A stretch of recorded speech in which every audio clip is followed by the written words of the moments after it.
Hi everyone, welcome back to Car Update, where we bring you everything about the most incredible cars ever made. Today, we're diving into something truly fascinating, a what-if scenario. What if Bugatti had built the Veyron back in 1960? Imagine a retro-futuristic take on one of the most legendary hypercars ever. The Bugatti Veyron, as we know it, was introduced in 2005. Setting records with its 8.0 litres quad-turbo W16 engine and a top speed of over 250 miles per hour. But what if Bugatti had attempted something similar in 1960? Back then, Bugatti was in a decline, having produced its last real car, the Type 101, in the 1950s. But let's say they had the vision, the resources, and the technology to build a high-performance supercar. A 1960s Veyron would have been vastly different from the modern one. First,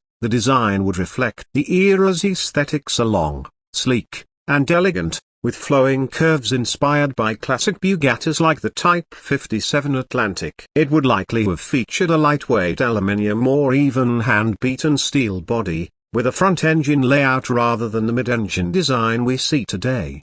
Now, let's talk about the engine. The W16 quad-turbo setup would have been nearly impossible to engineer in 1960, but Bugatti could have aimed for a massive naturally aspirated V12 or even a supercharged V8. One possible option could be a 7.0 litres V12 producing around 400 horsepower, an insane figure for the time. This would have made it one of the fastest cars of its era, rivaling the Ferrari 250 GTO and the Aston Martin DB4 GT Zagato. As for speed, a 1960 Bugatti Veyron wouldn't have reached 250 miles per hour, but it could have pushed past 180 miles per hour, making it one of the world's fastest cars. The transmission would likely have been a 5-speed manual, as automatic transmissions of the time were sluggish and heavy. The car's aerodynamics would be more in line with Le Mans racers of the period,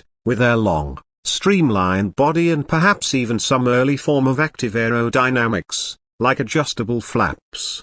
Inside, we'd expect a luxurious yet minimalistic cockpit. Hand-stitched leather, wooden trim, and analog gauges would dominate the interior. Bugatti has always been about luxury as well as performance, so this retro Veyron would be no exception. However, the biggest challenge would be the technology. In 1960, tire technology, aerodynamics, and cooling systems weren't advanced enough to handle the power and speed of a car like this. That means a 1960s Bugatti Veyron would have been an engineering marvel but also a nightmare to maintain, just like the real Veyron today. So, could a 1960 Bugatti Veyron have existed? Maybe not in reality, but in an alternate universe where Bugatti had stayed at the top of the game. It's fun to imagine. Let me know in the comments. So what do you think a 1960 Veyron would look like? Would it be front engine or mid-engine, naturally aspirated or supercharged? If you enjoyed this video,